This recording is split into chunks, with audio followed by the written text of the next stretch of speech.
Now, Rock Talk with Mitch Lafon. We are speaking with the one and only Robin McAuley, a singer extraordinaire. The new album, Standing on the Edge, available May 7th, wherever good music is sold, streamed, or whatever. And as we say in Montreal, bonjour, Robin. Comment allez-vous? How are you? I am doing good. Thanks for having me. Happy Friday. Yes, Thanks recording this on a Friday, but let's get started with Standing on the Edge. So you've done Black Swan. You of course did the Schenker Fest stuff. What got you to the point where you said, okay, it's time to be Robin. It's time to be my voice, my message, my vision. Talk to me about sort of coming up with the solo album. You kind of have to thank the record label Frontiers for that because, yes, we released Black Swan February 14th, 2020. Yep. Great record, by the way. Thank you. And then suddenly it's March and the world says, hey, we're going to stop and get off here. And we're not going to tell you when we're getting back on. And we're still kind of one leg on and one leg off. And so here we are in this weird situation. And the label called and went, hey, how about to keep the momentum, you do a solo record? And I went, how about I don't? Because I really don't see myself as a solo artist, dude. So I really wasn't too tweaked about it. I can't hear. Sorry, yeah, I was going to say sorry, but I mute myself during these things. Okay. But why don't you see yourself as a solo artist? I got to pick up on that before you continue. Yeah, very easy, Mitch. Who the hell wants to listen to a Robin McAuley solo record? What would it be? What would it consist of? How would you go about it?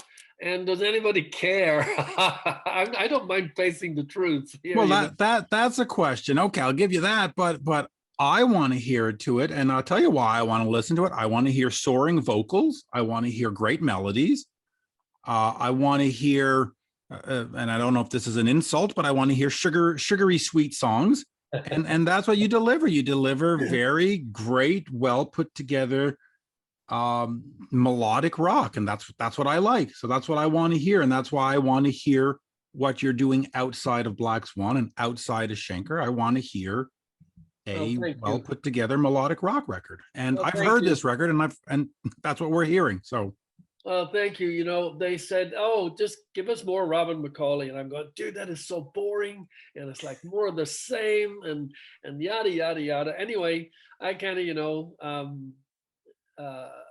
took myself to one side and I went, oh my God, I don't know where to start. So because of what they sort of said, well, more of you, I thought, okay, so I keep getting the question asked, will we ever see another Grand Prix? And I went, oh, I just was talking to Phil on a Schenker Fest in France 18 months ago. Let me call Phil. Gave Phil the scenario, and he goes, I'll send you a couple of ideas. And I work with Howard Leeson in Vegas. And Howard and I are good buddies. I called Howard and I went, hey, dude, give me a Bad Company song, right? Howard starts laughing and he goes, I got a couple of things that are not finished. I'll send them to you, pick what you want, work with it, do whatever you want to it. Then I talked to Tony Franklin, and Tony and I worked on a couple of tunes, submitted them, they didn't get picked. And Tony said, why don't you call Tommy Denander up there in Sweden? You know, Tommy is, he doesn't need to work with me, right? He's been on 1,000 albums that Tommy. God, and of course, you know, he's picked up all his gold and platinum right now with Alice Cooper's new record, you know, for co-writing and producing. So you know, then you put this guy, and I'm going, excuse me, can you write a song for me, please? You know, and the connection there really was because, you know, Tommy had worked with the great and late Jimmy Jameson from Survivor. Yep. So there was another connection. So now I got a little bit of that sort of stuff going on. And then Alessandro Del Vecchio, of course, Frontiers. Yeah. Frontiers. By the way, I've got to say your Eye of the Tiger on the what's the name of the fest, the thing that you work with, the rock show. Rock Vault, yeah. The Rock Vault. The Rock Vault put out a couple of CDs that you're on, and that version is so good. Thanks, man. That version is so good. You But know, no, thank you. So Alessandro sent me maybe, I don't know, maybe about a dozen songs.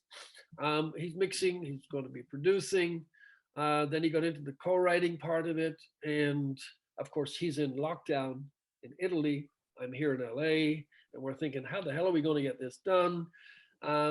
I worked on, after about, I don't know, maybe 15, 20 songs. We picked 11, 12. And I did I did all the vocals, all the lyrics, all the melodies. I did a rough vocal, sent it back to him. And I said, I can't record vocals at home. I need a studio. And of course, now we're back in where are we going to find a studio in this time? right. And so locally, fortunately, it was Jeff Scott Soto, actually, that recommended Andy Zuckerman. And he goes, I recorded with Andy. You're going to love it. Call him, see if he's got some time. And he goes, absolutely. I can only work in the evenings, though. Maybe 2 nights a week. Will that do? Maybe a Sunday. Talk about the creative process being stifled. Can you work between 5 and 6? That would be great. Actually, it's true. It was actually 7 to 9. 7 to 9. Tuesdays, Thursdays, and sometimes on a Sunday. And he goes, we have to follow the protocols, and it's a home studio and wear the mask. And I went, well, I would love to wear a mask. So Andy was fantastic. There was just me and him. He sat, most of the time all I saw was his back of his head with his mask on. And he took his mask off right at the end. We took a selfie and I went, yay, he's there. And so Alessandro, of course, as I said, is in Italy. So he was planning to Skype with me every time I would come into the studio. And I went, dude, you are 9 hours ahead of me. So that's like what, 4 a.m? I'm not dealing with you at 4 a.m, right? And of course, if you see all the stuff he works on, it's a given that he never sleeps anyway. Right. But at the same time, so I went in with my blueprint, Mitch. I knew what I was going to do. Poor Andy, of course, has now got the music stems, very basic tracks, just drums, bass, and rhythm guitar. No keys, no nothing, no lead breaks.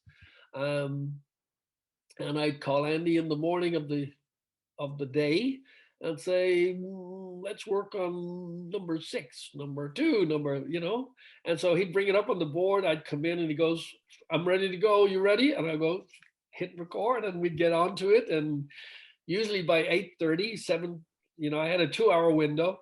That was his time. And I'd be probably done with backing vocals and everything like 8:30. By the way, it's funny that you say number 2, number 6. I was afraid you were going to ask me which songs I like on the album, and I was like, oh Christ, I like number 4, and I know I like so yeah. So I like Do You Remember? I like Late December. I like Standing on the Edge, and I like the other ones, but I was like, okay, I can't be going number 2, number 3, number 4. Well, that's all he had to go on because they had no titles, right? And he didn't know. All he knew was that Alessandro sent him the tracks in, and they had no titles. Well, let me ask you this, because you were reticent to do this. You said, oh, let's be honest, who wants a Robin McAuley? Are you happy with the result? Are you like, yeah, this was worth the effort? And do you think, okay, I'll do a second one if they ask next year or in 2 years? Once I got into it, and I started putting it together, and I worked on, they gave me the opportunity to come up with the artwork, the concept at any rate. And once I started putting that together, I completely dug in, and I'm going, okay, this is going to be great. I don't know who will listen, but it's going to be great because I'm doing now a little bit of everything of me.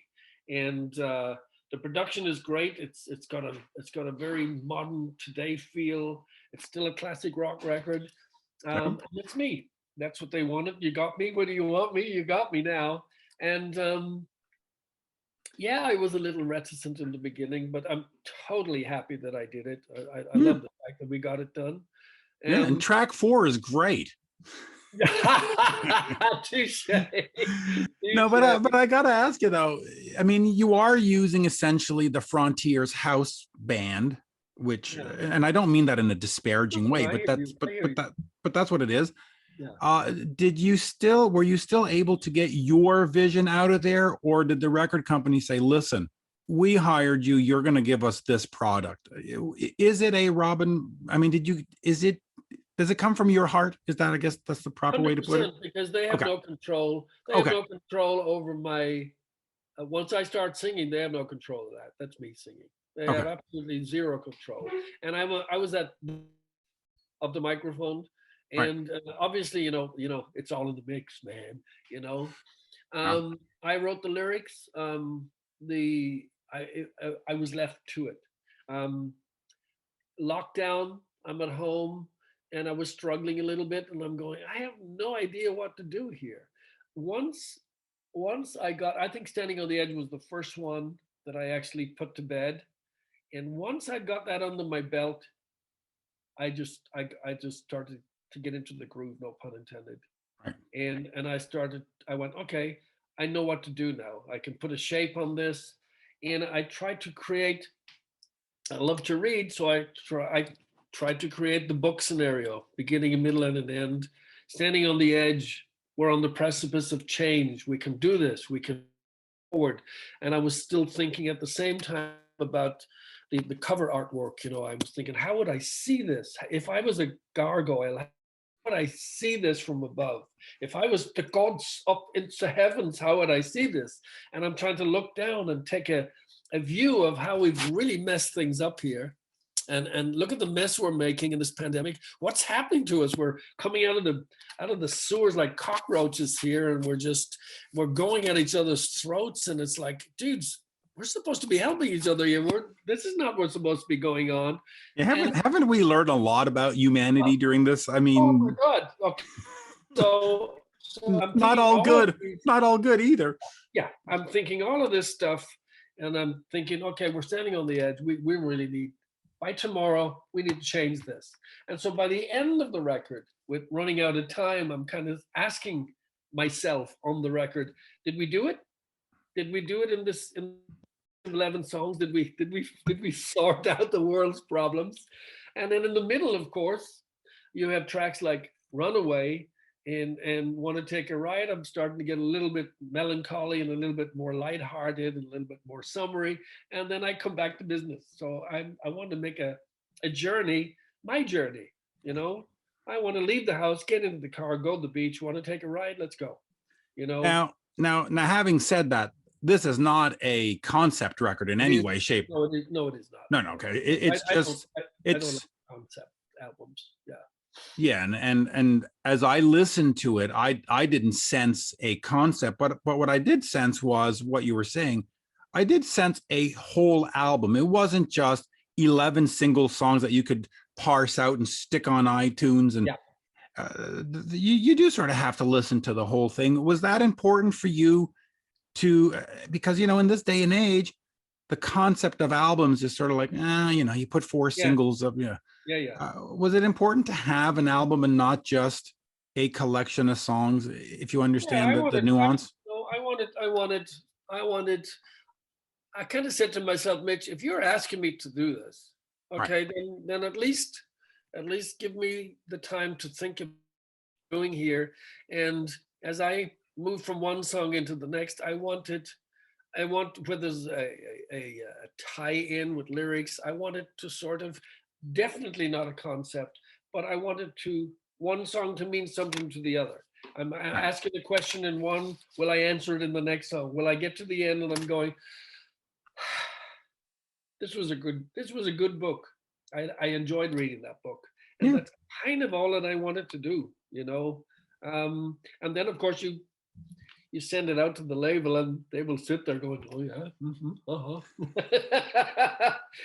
I have no control over that. They can go, what a load of shit, Dude, I asked you for a record, not this. I'm telling you. But listen, it turned out great. I think fans, once they get to hear it on May 7th, will be completely thrilled by this. I want to dig back just a little bit. I'm not going to do the whole Schenker thing, but You did re-release Anytime as a single on iTunes, actually, and I'm trying to think when it was.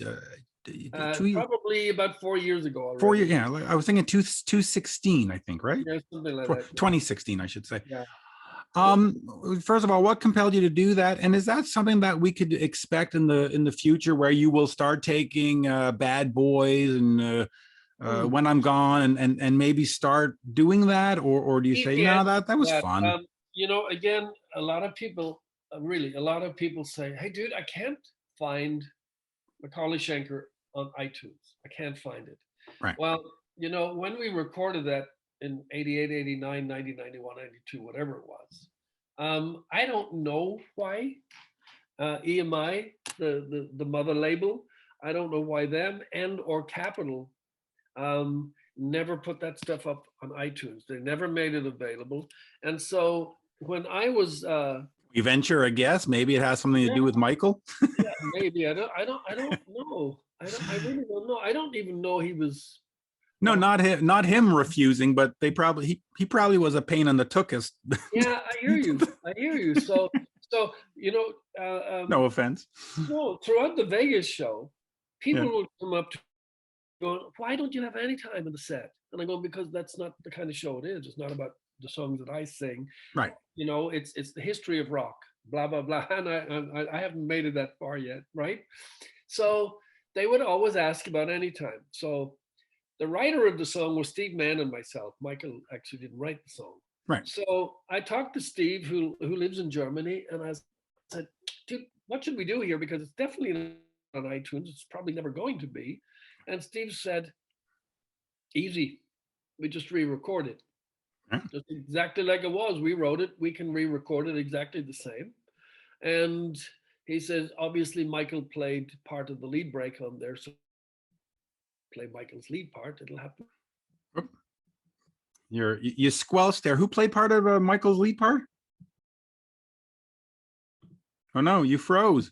So I will see if I can get him to reconnect. But until then, that folks was the one and only Robin McAuley. The new album is Standing on the Edge, available May 7th, 2021, where all good records are sold. And I guess we weren't meant to talk about Robin.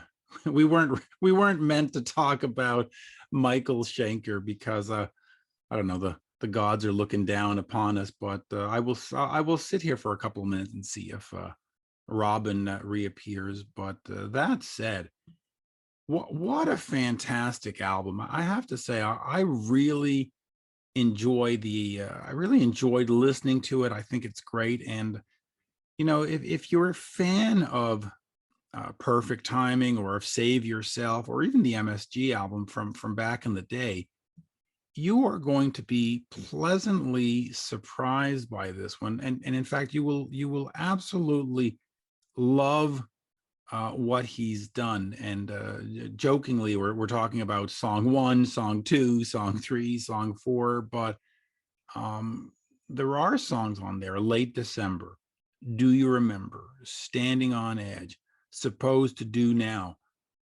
which, well, if I start talking about the classic sound or classic, you might think I'm exaggerating, but they really are worthy of consideration. Let's put it that way. We'll use a euphemism. Worthy of consideration. And I really think if you give this album a try, you will really love it. There we go. Welcome back, folks. We are back with Robin McAuley. We have switched from Zoom to Skype because the technology gods have told us to. So there. It's the gargoyles. It's the gargoyles. The gargoyles. They were like, "You want to take a ride? We'll take a ride." Yeah, they're standing on the edge, but they're watching. Yeah, they really are. So we were quickly to recap. We were talking, of course, about Standing on the Edge, the album out on May 7th. And we were talking about Anytime, the reworking of that, and would that lead to further reworkings? But you were telling about Steve Mann, who co-wrote this, and he said, "Let's do it." So let's just pick it up there real quick.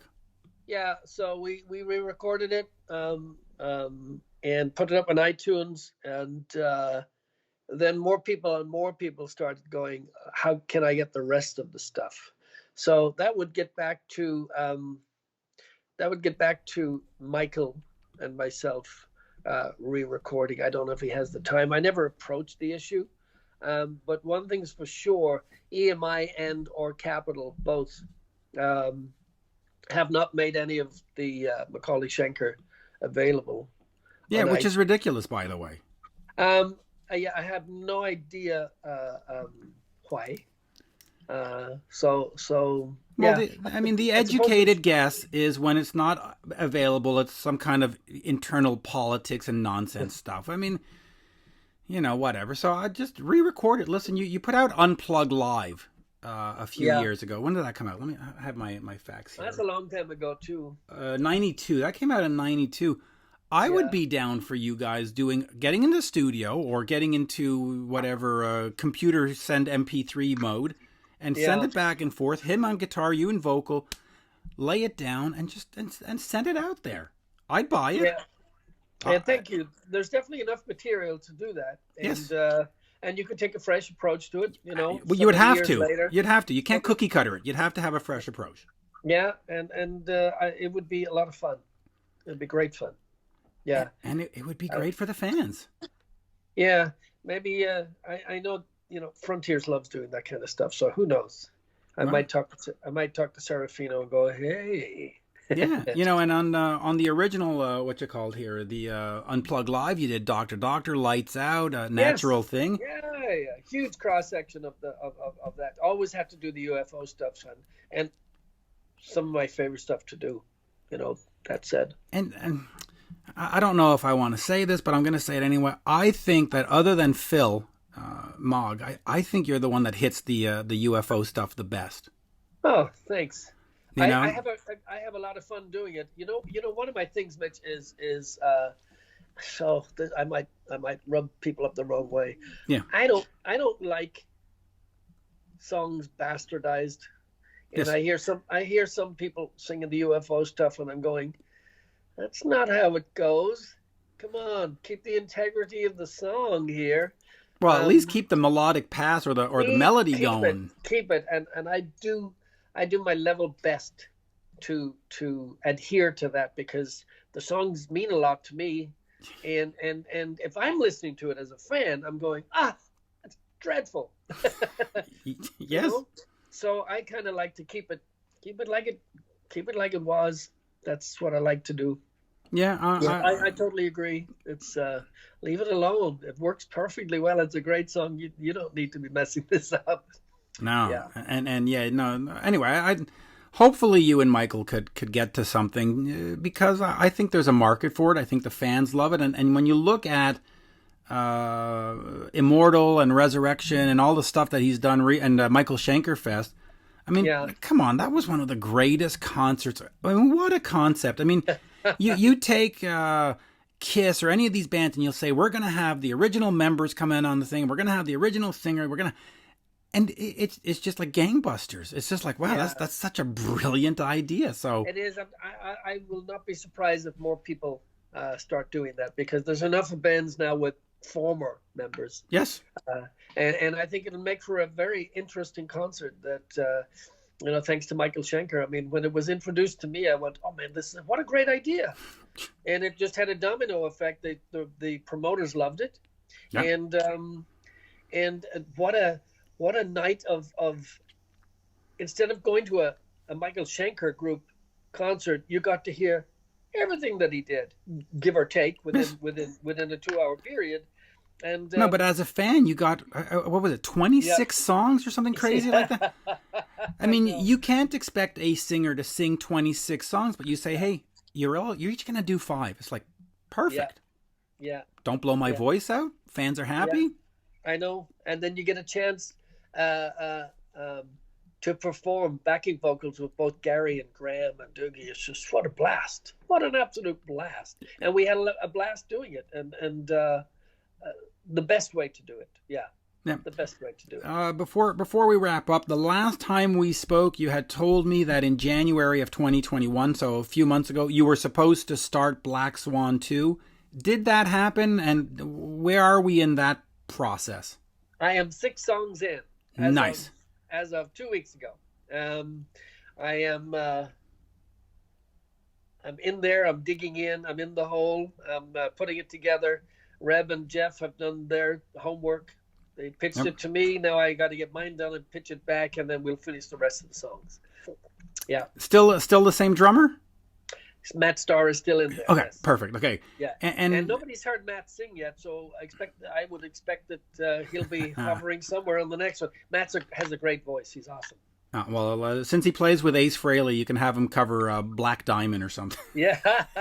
Have him do some Kiss songs. But just real quick, how important is Jeff Pilson to that process? Is Black Swan a team of 4 equals, or is Jeff, because Jeff is just brilliant. He does all the instrumentation and all the production. I mean, he's a guy you want on your team. Yeah. Well, he heads the production. He heads it. He makes the call, and I'm very happy about it. He didn't want to play bass on the damn thing to begin with. He just wanted to produce and maybe co-write. And both Reb and I said, no way, dude. You're just going to lay down all of these supposedly rough guide bass parts and then show somebody how to do it, what you've already done. That's not going to happen. And so he's going, no, I need to stand back. And I go, no, you're going to not stand back. You're going to stand in. And that's the way it should be. He needs to be. Yeah, he produces, he mixes. He doesn't actually mix. Alessandro mixes, but he produces and he puts it all together.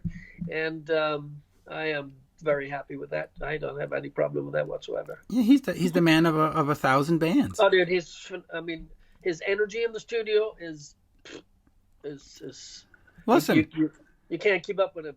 it is fair to say, and whether people want to argue or not, that he probably single-handedly saved Foreigner, because his energy and input got that team moving. Touche. Yeah.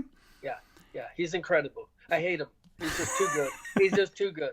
He makes us look bad. And let me just finish on this, just quickly. Looking back on the Schenker years, what did that time mean to you, and what did those moments mean, regardless of business dealings or just the music, the moment, the time, what it meant for your career? What did the Schenker years mean to Robin McAuley? Well, what an honor to play with one of the greatest guitar players on the planet. Yeah.